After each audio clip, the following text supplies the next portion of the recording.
Bonjour et bienvenue à votre numéro 2 d'IFA News. IFA News, votre magazine d'actualité juridique et fiscale. À notre programme ce mois-ci, 4 thématiques. Dans un premier temps, nous évoquerons la réponse ministérielle Lenay. Puis nous parlerons d'un projet de décret en matière d'intermédiation lié à l'assurance. Ensuite, nous traiterons d'une clause bénéficiaire spécifique, c'est-à-dire lorsqu'un majeur protégé a désigné de lui-même et seul son curateur comme bénéficiaire. Et puis, notre zoom, c'est un zoom d'actualité, puisque les déclarations fiscales approchent tant en matière d'IR que d'ISF. C'est le cas particulier, on le verra pas forcément très simple, de la souscription d'un contrat de capitalisation par une société civile. On retrouve, pour nous parler du premier sujet, Claire. Bonjour Claire. Bonjour. Alors, cette réponse ministérielle Lenay, elle parle de quoi? Cette réponse ministérielle, Lenay du 23 février 2010, traite de la fiscalité applicable aux capitaux d'essai versés à des bénéficiaires, neveux et nièces d'un assuré qui a versé les primes sur son contrat d'assurance vie après ses 70 ans.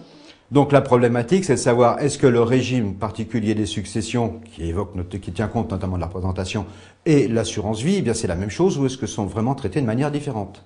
Donc tu peux nous rappeler le régime prévu en matière de succession? Depuis le 1er janvier 2007, le tarif applicable à des neveux ou à des nièces qui viennent en représentation de leur oncle ou de leur tante est celui prévu entre frères et sœurs. C'est-à-dire que les neveux et nièces vont avoir l'avantage de bénéficier de l'abattement de 15 636 € prévu entre frères et sœurs et du tarif qui aurait été applicable à leur père ou à leur mère. En pratique, on fait comme si le frère ou la sœur du défunt était encore en vie et qu'il héritait, alors qu'en réalité, ce sont les neveux et nièces qui vont hériter. Et donc c'est quels taux qui vont s'appliquer après cet abattement dont tu viens de parler? Alors, après l'abattement, le taux de taxation va être de 35% jusqu'à environ 24 000 €, puis de 45% au-delà. Ok, et donc Claire, si les neveux et nièces sont appelés directement à la succession? Dans ce cas, le taux de taxation est de 55% avec un abattement plus faible de 7 818 €. Ah oui, ça change en effet. Donc, dans le cas maintenant particulier du contrat d'assurance vie, c'est-à-dire que lorsque les neveux sont bénéficiaires, le traitement fiscal est donc différent. Voilà, la question est de savoir s'il convient d'appliquer le barème et le taux prévus par les successions ou s'il convient d'appliquer un régime distinct. Et donc, qu'est-ce qu'il faut faire? La réponse ministérielle Lenay vient nous dire que les primes taxables recueillies par le même neveu ou la même nièce, mais en vertu du contrat d'assurance vie, ne sont pas concernées par la représentation. Elles vont donc d'abord bénéficier de l'abattement de 30 500 € prévu par l'assurance vie, puis de l'abattement de 7 818 €, l'abattement personnel des successions, pour enfin subir un taux de taxation de 55%. Ok, et ça, quelle que soit la manière dont les neveux et nièces sont désignés comme bénéficiaires? Voilà, les neveux et nièces peuvent être désignés de manière générique, comme par exemple une clause qui désignerait mes héritiers, ou ils peuvent être désignés nominativement. Donc on peut être amené à gérer, les neveux peuvent être amenés à gérer, dans différents cas de figure, des fiscalités différentes, succession et assurance vie. Voilà, on peut se retrouver avec deux régimes différents. Le régime d'un côté des successions qui prend en compte la représentation et de l'autre côté, le régime de l'assurance vie qui ne prend pas en compte la représentation mais qui ne taxe que les primes. Voilà, et donc chers amis, on le voit, lorsqu'on a des clients qui souhaitent avantager des neveux ou nièces, il faut faire un certain équilibre entre ce qui leur sera transmis par succession et ce qui leur sera transmis par l'assurance vie. Donc différentes simulations, différents cas de figure à voir.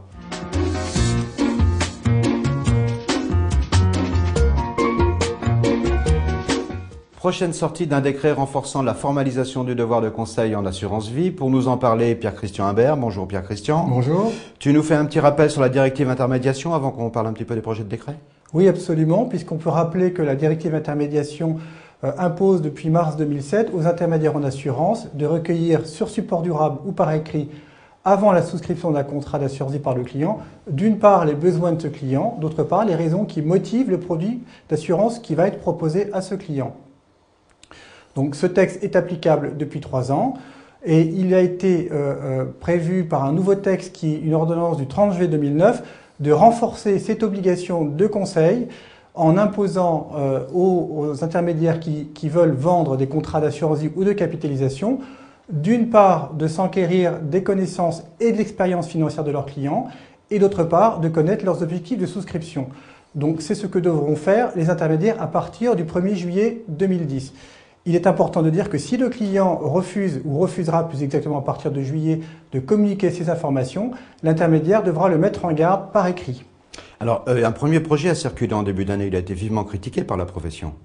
En fait, ce premier projet de texte étendait à l'assurance vie les dispositions de la directive MIF applicables en matière de gestion de portefeuille et de conseil en investissement.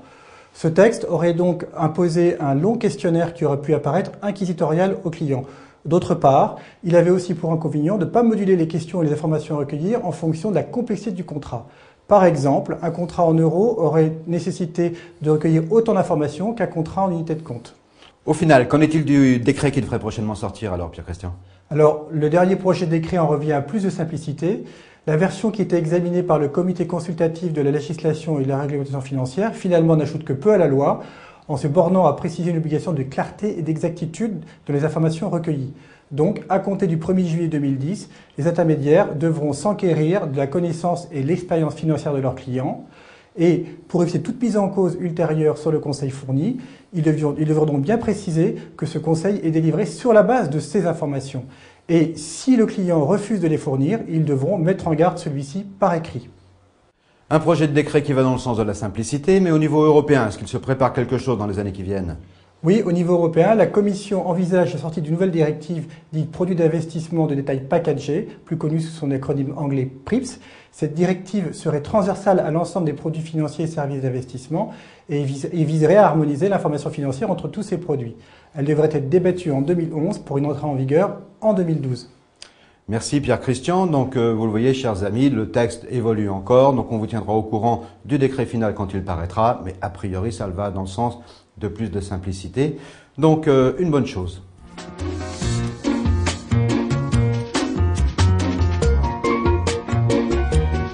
Arrêt de la Cour de cassation du 17 mars 2010, arrêt rendu sur une désignation bénéficiaire un peu particulière, puisqu'il s'agissait d'un majeur protégé qui a désigné directement son curateur comme bénéficiaire. Pour nous exposer les faits et nous les rappeler, on retrouve Claire. Claire, donc les faits soumis à la Cour de cassation. Un majeur sous curatelle renforcée a souscrit seul un contrat au profit de son curateur.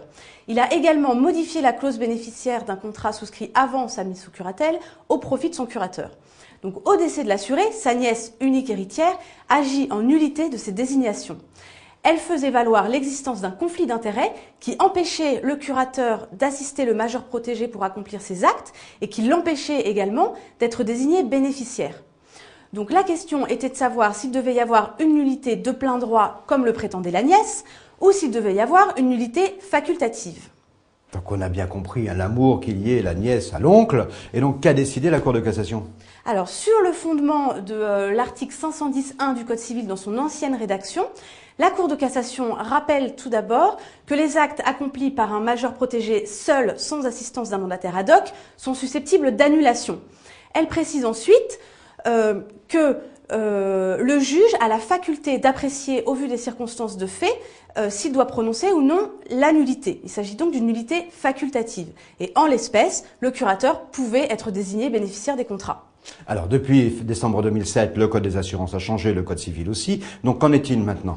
Aujourd'hui, la réglementation est un peu plus précise en ce que le Code des assurances pose le principe que lorsque le curateur ou le tuteur d'une personne protégée est désigné bénéficiaire d'un contrat d'assurance vie, il est réputé être en opposition d'intérêt avec la personne protégée.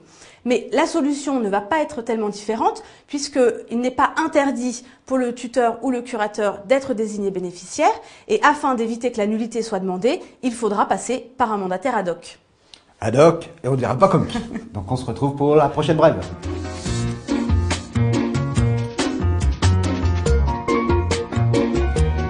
Notre dernière brève, qui sera plutôt un zoom parce que la question mérite vraiment qu'on s'y intéresse, c'est la problématique de la fiscalité d'un contrat de capitalisation souscrit par une société civile soumise à l'impôt sur le revenu, société civile transparente. On verra donc les deux aspects, à la fois la problématique de l'impôt sur le revenu et la problématique de l'ISF. Donc une première question concernant la société civile. Quelle est donc la fiscalité en matière de rachat et les obligations qui vont incomber à l'assureur et à la société civile en matière d'impôt sur le revenu? Pierre-Christian, tu peux nous en parler? Alors il faut savoir qu'en l'espèce, le client de l'assureur est une personne morale, la société civile, et l'option pour le PLF n'est pas ouverte aux personnes morales. Donc, que devra faire l'assureur? Il devra verser le produit du rachat brut de tout prélèvement fiscal et social à la société civile. En effet, les prélèvements sociaux ne sont pas applicables aux personnes morales, on peut le rappeler. Alors, par contre, si le PLF n'est pas ouvert aux sociétés civiles, il peut intéresser les associés personnes physiques de cette même société civile. En effet, lorsque la société a un objet purement civil, comme par exemple la gestion d'un portefeuille de valeurs mobilières ou d'un patrimoine immobilier, les associés personnes physiques peuvent, eux, opter pour le PFL. Alors, il faut aussi rappeler que lorsque la société civile perçoit le revenu issu du rachat du contrat de capitalisation, elle est réputée les reverser immédiatement aux personnes physiques associées, ou d'une manière générale à tous les associés d'ailleurs. Donc on le comprend, pour bénéficier du PLF, les associés devront opter préalablement au rachat effectué par la société civile au PLF. Enfin, ne l'oublions pas, et c'est important, la société civile devra s'organiser pour reverser le produit du PFL au Trésor au plus tard le 15 du mois qui suit l'opération. Est-ce que chaque associé peut opter individuellement pour le prélèvement forfaitaire libératoire ou pas, Pierre-Christian? Tout à fait. Chaque associé personne physique peut opter ou non pour le PFL. Donc certains, s'ils sous-interront, opteront, d'autres préféreront être imposés au barème progressif à l'IR. Qu'en est-il des obligations déclaratives tant pour l'assureur que pour la société civile? Claire? Rappelons tout d'abord que tout établissement payeur est tenu d'établir un imprimé fiscal unique, un IFU, au titre des revenus réglés l'année précédente. Ces IFU doivent être adressés à l'administration au plus tard à la mi-février, un exemplaire étant communiqué aux contribuables. Le client de l'assureur étant la société civile, l'assureur va établir l'IFU au nom de la société et non pas au nom des associés qui sont réputés percevoir par transparence les revenus versés à la société. Donc lorsque la société civile reçoit le produit d'un rachat d'un contrat de capitalisation, elle devient établissement payeur lorsque les revenus remontent entre les mains de ses associés. Elle devient établissement payeur, c'est-à-dire que c'est elle qui va devoir gérer et établir les IFU au nom de ses associés qui reçoivent par transparence les produits versés à la société.